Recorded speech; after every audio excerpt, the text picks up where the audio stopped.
Bom, olá pessoal, dando início aí a mais uma etapa, né, que é justamente a disciplina de análise e viabilidade de projetos. Gostaria então de oficialmente dar as boas-vindas a todos vocês a mais essa disciplina e como um sinal de boas-vindas aí eu preparei uma apresentação para vocês, justamente para falar um pouco sobre a temática e para vocês terem um pouco de ciência do que vem por aí e assim facilita um pouco o entendimento e também a dinâmica de como a gente tem que se preparar aí para essa disciplina, tá pessoal? Então, deixa eu me apresentar um pouco. Meu nome é Klaus, eu tenho 42 anos, né? Sou casado aí, tenho uma filha de 6 anos e meu perfil profissional nessa jornada aí de 21 anos, essa jornada que eu falo, essa jornada aí de projetos, eu já tive alguns papéis, né? Papéis como gestor de projetos, é o atual papel, inclusive. Já fui gestor de tecnologia, de operações e de negócios, né? Trabalhei em várias organizações, em organizações de grande porte e grandes consultorias, como Capgemini, também organizações no ramo alimentício, como Bunge, Unilever. Trabalhei também em têxtil, como Hering e Karsten. Trabalhei também em projetos de consultoria na Nokia Siemens, na Syngenta, Vale do Rio Doce e também trabalhei em projetos voltados para IP marcas. Acho que os principais projetos assim de grande porte, principalmente na tecnologia, a parte de implantação de ERP, é, na parte de consultoria, mais pela Capgemini, na parte de centro de serviços compartilhados e a parte de outsourcing. Trabalhei também muito em projetos comerciais, como de omnicanalidade, projetos de e-commerce e também, por a questão da minha certificação Black Belt, trabalhei em muitos projetos de melhoria contínua, né? E aí, inteligência comercial e também projetos de transições, fusões, redução de plantas, etc., que também me ajudaram a ter uma noção um pouco do que é viável e do que não é viável, né? Interessantemente, a minha formação acadêmica, eu comecei como contador, né? Não exatamente contador, eu trabalhei como auditor, e aí acabei me graduando em ciências contábeis, por isso um pouco esse viés contábil e financeiro, mas acabei enveredando para a área de gerenciamento, e muito mais em decorrência da entrada na área de TI, né? E justamente me provocou a fazer essa formação em gerenciamento de projetos pela GV em 2005. Em seguida já busquei a certificação, certificado PMP, também por questões de trabalhar com projetos de melhoria contínua, acabei pegando a certificação Black Belt, também pelo Institute. E, e depois de muito tempo, depois de trabalhar muito no ramo profissional, eu comecei a entrar também mais para o ramo acadêmico, né, como eu já faço hoje como tutor da GV e também professor presencial de gerenciamento e também em temas de administração. Isso me provocou a fazer o mestrado em administração agora em 2017 e sou pesquisador nas... Bom, falando um pouco sobre os requisitos para a disciplina de viabilidade, né, gente? Acho que a primeira dica aí, né, para a gente ter um pouco de fluidez no entendimento da disciplina, eu sei que a disciplina ela envolve um pouco a questão de matemática financeira, assim, nada muito profundo, tá, gente? A gente vai usar as operações que eu chamo até básicas de matemática financeira, que é justamente a questão de valor futuro, valor presente líquido, que isso faz com que a gente não tenha muita dificuldade de calcular. Mas existe uma necessidade de ter, para facilitar os cálculos, ter HP12C, tá? Aqui eu estou trazendo duas opções, então vocês, para quem não tem HP, para quem já tem, pode usar HP física. Para quem não tem, na própria web, vocês podem acessar esse endereço aqui, que tem uma versão web que é possível acessar HP12C. Ou vocês podem baixar justamente para os seus celulares a versão para iOS ou a versão para Android, né? para isso vocês têm que procurar aí o TOTFIN calculadora e baixar dentro do celular. Tem funcionado, dá o mesmo efeito, tá? Então essa é uma dica que eu passo para vocês. Outra dica, paciência e um pouco de força de vontade em aprender um pouco as noções contábeis e financeiras básicas, né? É a questão que a gente vai entrar um pouco em fluxo de caixa. Fluxo de caixa preconiza um pouco o entendimento de demonstração financeira e a demonstração de resultado. E isso pode, às vezes tem pessoas que têm um pouco de dificuldade em entender um pouco os princípios, mas se vocês lerem o e-book e seguirem um passo a passo e verem principalmente os vídeos do que está sendo reportado, muito provavelmente vocês não vão ter essa dificuldade. Então é só parcimônia e ler todo o conteúdo, tá? Outro ponto, então eu já falo isso um pouco sobre o e-book, né? Sugestão aqui é ler o conteúdo do EAD e depois ler o e-book novamente, o mesmo capítulo e a cada sugestão de cálculo do EAD, aplicá-lo na prática na 12C ou até fazer o próprio, quando for um cálculo muito simples, fazer na própria calculadora normal ou fazer no papel normal, tá? Justamente para fixar o entendimento. Vocês têm que praticar para fixar. Inclusive, vocês vão perceber que a cada momento de cálculo, vocês vão ter a opção de fazer o cálculo ali na hora no próprio conteúdo e colocar o resultado e entender como foi feito o resultado. Então, justamente para fixar o entendimento. Então, façam isso, não percam essa oportunidade, tá? E por fim, os últimos dois pontos é participar das discussões da sala de aula, né, pessoal? Então, a nota de participação ela está muito voltada a eu conseguir visualizar o quanto vocês estão participando do conteúdo, tá? E para participar do conteúdo eu vou colocar discussões, a gente vai colocar exercícios para fixar melhor a questão, a gente vai fazer comentários do dia a dia para a gente justamente entender um pouco a visão de vocês sobre o que está sendo tratado. E essa troca, e porque uma dúvida de uma pessoa pode ser a solução de outra, né? Então essa troca ela é muito importante. Eu espero que vocês participem porque acho que é importante que todos conversem a respeito. Um outro ponto é a opção de vocês, tá? Eu recomendo, por conta de alguma dificuldade ou outra, que um colega que pareça ter mais conhecimento, porque vocês já se conhecem, ajude um outro colega se for necessário. E vocês criam até grupo de estudo, e aí vocês podem usar as ferramentas que vocês conhecem que são free no mercado, o próprio Skype, o próprio Appear, então, que é da Google, para poder fazer essas reuniões e vocês trocarem experiências. Então, vocês fiquem à vontade, tá? Pois bem. Bom, pessoal, falando um pouco sobre o propósito da disciplina, então, a ideia é a gente ter um contínuo aí, né? Então, muitas temáticas já foram faladas, né? Vários tutores já passaram com várias disciplinas, né? Desde a gestão estratégica, liderança, fundamentos, a parte de comunicação, negociação, as áreas de conhecimento, escopo, tempo, custos, qualidade, pessoas, riscos e aquisições. E isso consolidou muito sobre o que é a estruturação dos projetos, né, como eles são concebidos e como é utilizado o gerenciamento dentro desse contexto.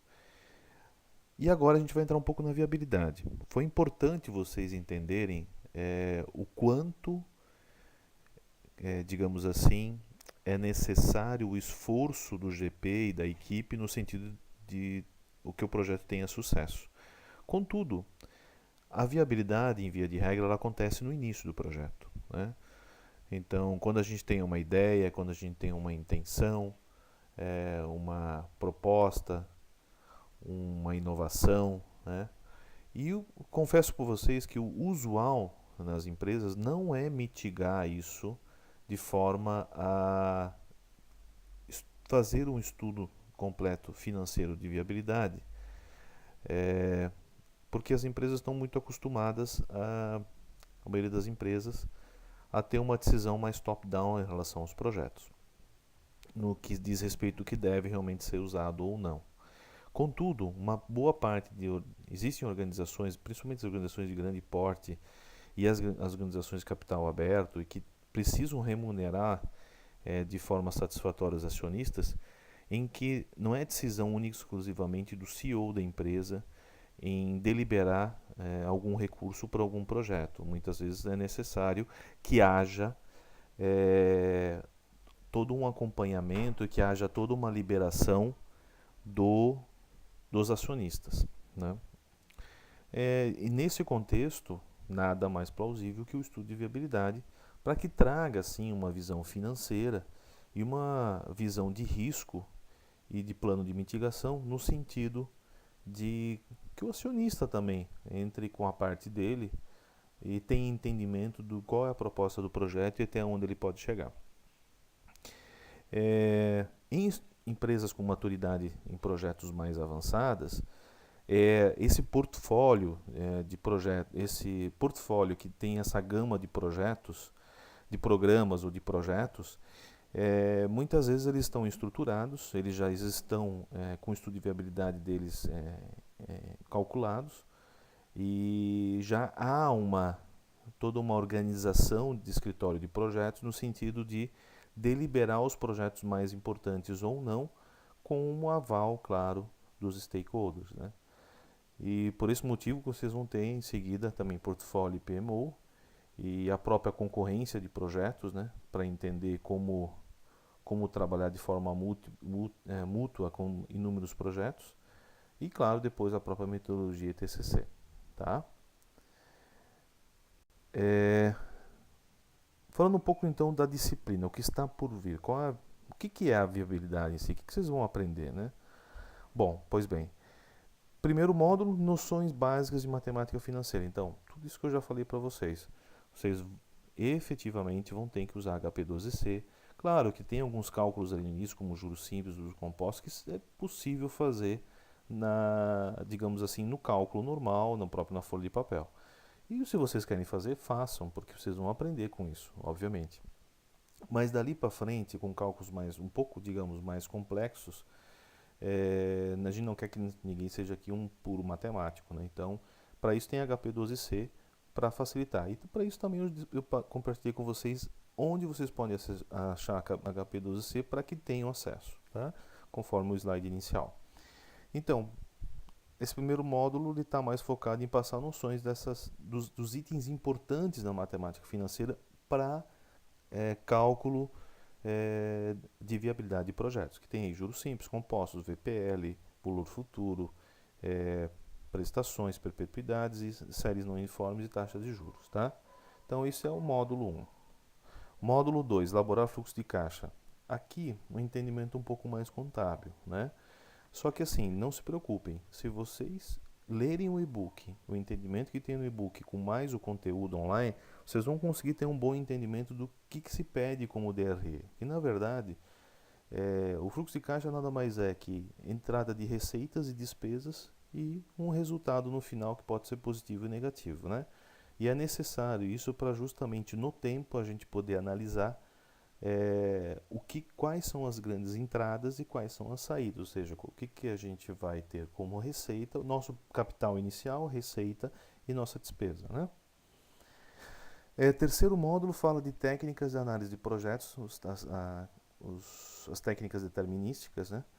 E tem como intuito, quer dizer, a partir de um resultado do fluxo de caixa normal, ter uma ideia de payback simples, payback descontado, quer dizer, colocar aí uma taxa de retorno, uma taxa de atratividade no intuito de calcular e entender a valor presente se esse projeto é viável ou não é, dando depois um contexto de perpetuidade, né?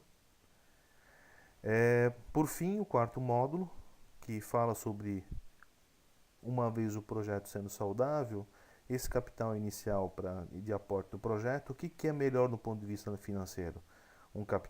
Usar capital próprio, que é o capital da própria empresa, que é o capital dos acionistas, né? Ou de terceiros ou até mesmo misto, né? Entender aí o conceito de break-even, quer dizer, de ponto de equilíbrio, pode ser que seja melhor um ponto de equilíbrio. Muitas vezes os acionistas eles têm um comportamento, na organização isso depende muito do comportamento, né? Que eles, na atual conjuntura da empresa, eles querem ganhar um percentual de atratividade, um percentual médio que o mercado subsidia de forma mais salutar. Então é melhor a empresa se alavancar do que remunerar o acionista. Então isso é tudo uma questão de negociação, né?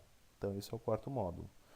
Já o quinto módulo, apesar que fala da análise de risco econômica. Então, apesar da gente chegar até o fim com fluxo de caixa, é, refletirmos esse fluxo de caixa no tempo, fazermos toda a análise financeira sobre a necessidade de recursos próprios ou de terceiros e até mesmo entender se tem um conceito de se tem perpetuidade nesse benefício ou não num determinado tempo. Apesar disso tudo, a gente trabalha com um nível grande de incerteza em todo o projeto. Então, é importante classificar também novos cenários. Então, é importante a gente chegar talvez com cenários financeiros de pessimista, otimista e mais provável, no sentido de a gente entender o que é realmente, quais são as opções reais que a gente tem no sentido de ter algum retorno. Para justamente chegar para o acionista assim, no pior dos cenários, a gente empata ou a gente recupera o dinheiro lá na frente. No melhor dos cenários, a gente ganha muito dinheiro. E no mais provável, a gente fica no meio termo, né? Porque assim, o acionista também tem que entender que tem um certo risco, né? E qual o efeito desse risco. Então esse é o intuito do quinto módulo. E o sexto módulo, ele é a nossa atividade. Então já de cara eu falo o seguinte, usem a matriz de atividade, tá pessoal?